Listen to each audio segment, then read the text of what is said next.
और ये भी एक मतलब उप मुख्यमंत्री जीवन झूठा में शामिल हो गए। दादा पढ़ा जेल में आप मजे ले कुर्सी के। लंबी गाल का घोड़ा बनता हो तो ठीक, नहीं तो फुद आगे एक जगह कूद कर रह लेगा, आगे मौका नहीं मिलेगा। सारे भाई राम राम, एक बार फिर स्वागत है आपका दा सोनू वाली में, उचाना मंडी में। हाँ, और उचाना मंडी एक बार फिर नारियां तय और विरोध तक गूंज उठी है।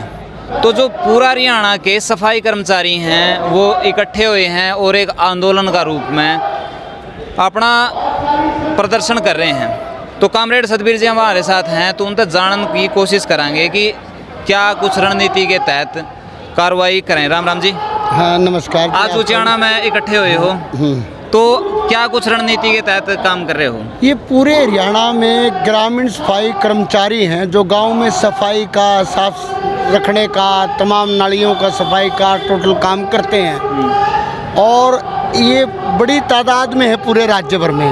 हालांकि शहरी क्षेत्र में 400 पे एक आदमी है और ग्रामीण क्षेत्र में 2000 पे एक आदमी है। एक तो अपना आप में यही भेदभाव है।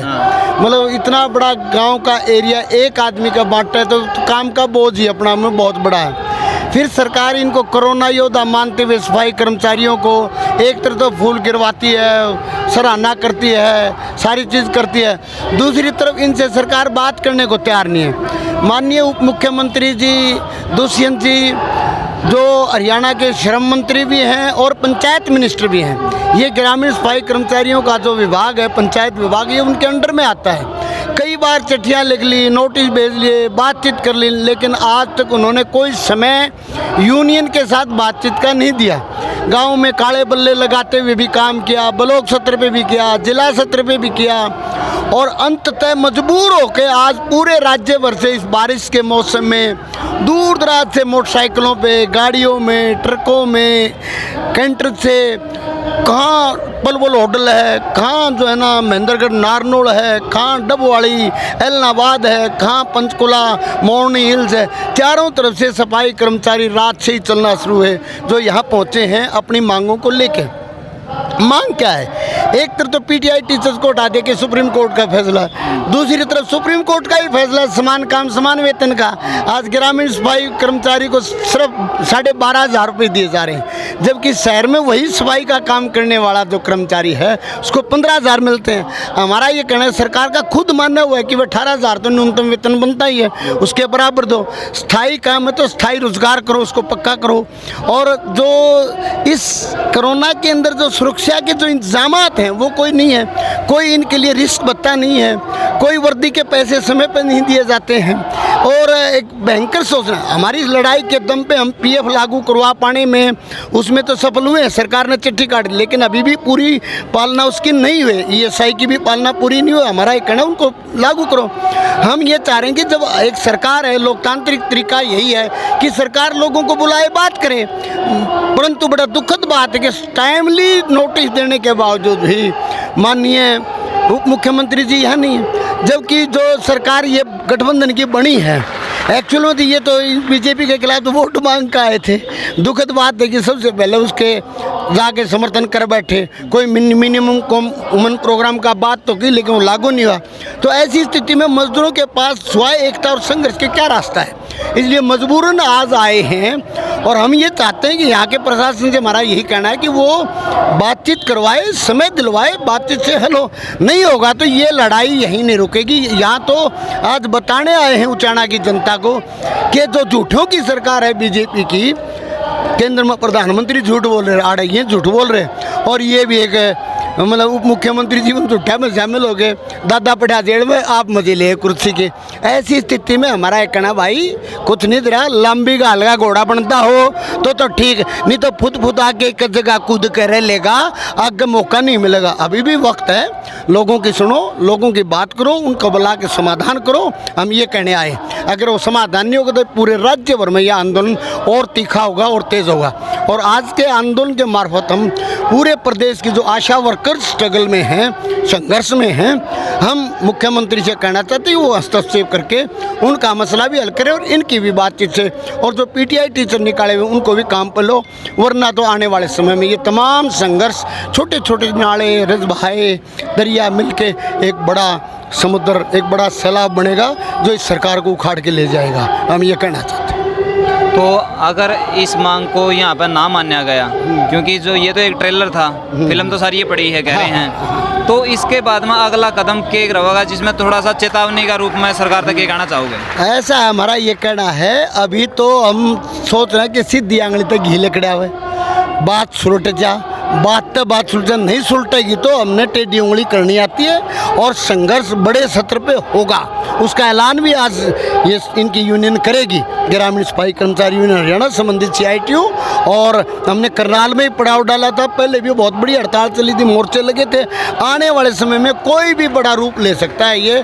हम उम्मीद करते हैं सरकार ऐसी नौबत ना लाए और बात से मसला हल करे। नहीं होगा तो फिर ज़रूर हम सीधे संघर्ष की तरफ बढ़ेंगे।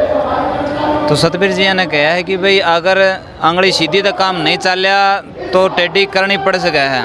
अगर टेढ़ी करने में थी कोई फ्रेज नहीं, क्योंकि अपना हक लेने के लिए कोई कितना भी संघर्ष करना पड़े वो करेगा। और इनको तो भूखा मरने की नौबत आ रही है, क्योंकि कोई पक्का रोजगार नहीं है इनका। कभी भी कैसे का अपना घर जाओ भाई, और लोड बहुत ज़्यादा है गांव में, काफ़ी स्ट्रेंथ में वो है पब्लिक, और ज़्यादा घर होने की वजह से एक सफाई कर्मी कितना कर लेगा। चाहिए कि भाई कहीं सफाई कर्मी हो, कम से कम 5-4 तो हों, इसे तो हों, क्योंकि गांव में देखो तो 5-6 हज़ार तो जी जरूर हुए हैं। हाँ जरूर, हमारा यही कहना है कि भाई जो ना 2000 की बजाय जैसे शहर में 400 के ऊपर एक सफाई कर्मचारी, ऐसे गांव में भी 400 के ऊपर एक सफाई कर्मचारी हो। अगर ऐसा करेंगे तो आज 10,000 कर्मचारी तो 40,000 लोगों को रोजगार मिल सकता है। 30,000 और नौजवानों को भी काम हरियाणा में दिया जा सकता है, बशर्ते सरकार देना चाहे तो। ये देवा को नहीं, ये दे नहीं रही है, ये दे नहीं रही है। इसलिए तो लोग इन बातों की थी, 2 करोड़ रोजगार मोदी ने कहा था, खट्टर ने कहा था मैं हर साल 2 लाख रोजगार दूंगा। हो क्या रहा, हो उल्टा रहा। आज कोरोना की आड़ में इन्होंने कहा था जो कोरोना के चलते हुए लॉकडाउन, इसमें जो इंडस्ट्री बंद होंगी या वो होंगी उनकी तनख्वाहें मिलेंगी, उनका किसी की नौकरी नहीं जाएगी। आज पूरे देश में 14 करोड़ से ज़्यादा लोगों के रोजगार जा चुके हैं और उनको काम देने के अब जितने भी राज्य सरकार के महकमे, सेंटर के महकमे, अब जो चाय बेचा करता मेरे नहीं कदे देखे तो आदमी मेरी चाय बेचा करता, वो रेल बेचने पाएगा, वो रेल बेच रहा है, वो बैंक बेच रहा है, वो बीमा बेच रहा है, वो कोयला खदान बेच रहा है, वो सरकारी विभागों को बेच रहा है, शिक्षा को बेच रहा है, वो स्वास्थ्य सेवाओं को बेच रहा है। इससे तो आम जनता का भला नहीं होगा। हमारा कहना है मेडिकल कॉलेज खोलो, यूनिवर्सिटी खोलो, रोजगार दो, नौजवानों को काम दो, और ग्रामीण सफाई क्षेत्र के अंदर भी 400 पे एक बंदे को काम दो, और तनख्वाह कम से कम 18,000 करो, और सुरक्षा की व्यवस्था करो, और जो रिस्क भत्ता है वो लागू करो। नहीं करेंगे तो भाई देखो हम भी कोई न्यू तो फिर दे नहीं, हम भी कामा मरा है। बिल्कुल। एक बात इसका बीच में लिगड़ का हुआ है कि भाई ये जितनी भी चीज़ है घाटा के चलते कहें बेचने लाग रहा है। जे यह चीज़ घाटा में है तो अगला लेनी है बेवकूफ़ है, और जो फायदा में ये बेचनी है बेवकूफ़ है, एक जना तो जरूर बेवकूफ़ है। तो एक बात और पूछना चाहूँगा, क्यों दुष्यंत चौटाला जी एक एजेंडे के साथ में आए थे भाई युवाओं को 75% प्राथमिकता के साथ में रोजगार मिलेगा, लेकिन अभी तक ऐसा कुछ होता है नज़र नहीं आता, क्योंकि कई बातें ऐसी थी जो होनी चाहिए थी और नहीं हुई है। तो आप इसका ऊपर क्या कहना चाहो? मैं ये कहना चाहता हूँ जब से ये खट्टर और ये दुष्यंत चौटाला जी की सरकार आई है उस समय से आज तक का एक श्वेत पत्र जारी करवा लो कि कितने लोग रोजगार में थे, आज कितने हैं, कितने लोगों के रोजगार छिने हैं, देना तो रहा दूर। और ये जो 75% रोजगार की जो बात करते हैं, ये जितनी भी इंडस्ट्री है आज के दिन, ये बिल्कुल एक जुमला फेंकों की सरकार है। ये जैसे मोदी ने जुमला फेंका 15 लाख खाते में आएंगे, कोई रुपया आया, ये सब कहने की बातें हैं। प्रैक्टिकली जो इंडस्ट्री में ट्रेंड वर्कर हैं, हम किसी को भी रोजगार दो, हमने कोई इतराज़ नहीं हमें इस बात पे, लेकिन आप कैसे दोगे या तो बताओ। इंडस्ट्री तो बंद हो रही है, मैं गुड़गांव में जाता हूँ, देखता हूँ, पूरे गुड़गांव में उद्योग बिहार से लेके बावल तक आप चले जाइए, आज इंडस्ट्रीज में 30% वर्कर काम पे हैं, 70% वर्कर का तो काम छिना हुआ है आज के दिन। दुष्यंत जी 2,500 वर्कर पीछे, ये कोरोना तो शुरू भी नहीं हुआ था, मंदी के नाम पे पूरे ऑटोमोबाइल इंडस्ट्री के अंदर, टेक्सटाइल इंडस्ट्री के अंदर, कंस्ट्रक्शन इंडस्ट्री के अंदर, IT इंडस्ट्री के अंदर लाखों मजदूरों के रोजगार छिने। और अकेले होंडा के वर्कर जो है ना, होंडा के वर्कर 2,500 नौजवान जो 10-10, 15-15 साल से काम कर रहे थे, उनको एक को भी काम पे नहीं रखवाया, उनका सब तो एक और है नहीं, सोशल मीडिया पर काफ़ी ट्रेंड करने लग रहा है भाई, रोजगार के लिए दुष्यंत चौटाला कहे हैं सभी को फोन कर कर पूछने लग रहा है कि आप किस फील्ड में नौकरी करना चाहो। आपने भी जरूर देखा होगा कि भाई किस फील्ड में नौकरी करना चाहो। मैं दर्शक हैं जितने उनसे पूछना चाहूँ भाई किसी तरह फोन फान आया है कि दुष्यंत चौटाला का आप किस फील्ड में, और आप इस बारे में क्या कहोगे भाई? इसमें मैं ये कहना चाहता हूँ जो रोज़गार की बात जो ये कह रहे हैं ना, और ये कह रहे हैं तो हम ये करेंगे आप जो है ना आज 1983 पीटीआई टीचर रोजगार में थे ना, वो बाहर कर दिए। किस आधार पे कर दिए भाई? आखिर वो तो फॉर्मेलिटी सारी पूरी करके तभी तो भर्ती हुए थे। किसी न किसी सरकार में कोई तो नौजवान नौकरी पर लगेगा। इन्होंने मुख्यमंत्री का बयान है, आदेश है कि कोई नई भर्ती नहीं होगी, रोक लगा दी गई। आज स्कूलों के अंदर बच्चों की पढ़ाई डिस्टर्ब हो रही है। ऑनलाइन के नाम पे प्राइवेट स्कूलों की संस्थाओं को पढ़ा जा रहा है, बच्चों की पढ़ाइयाँ नहीं हो रही हैं। क्यों भैया? जब कोड सिस्टम ये दूसरे उसमें लगा, ओड सिस्टम ये दूसरे कामों में लगा। यहाँ भी 15 बच्चे पहले दिन बुला लो, 15 अगले दिन बुला लो, क्लासेस लगाओ, सारे स्कूल खोलो। जब सारे धंधे खोल दिए तो स्कूलों को क्यों नहीं खोल रहे? बच्चों को पढ़ानी है, ऑनलाइन के नाम पे बेवकूफ़ बनाया जा रहा है और रोजगार देने की इनकी कोई स्थिति है नहीं। झूठ का ही पुलंदा ये फेंक रहे हैं जो चलने वाला नहीं है। भाई सरासर विफल सरकार बताई गई है जो एक आम जनता के लिए किसी काम की नहीं है। चेतावनी दी है कि बहुत जल्द पाड़ा पलट देंगे।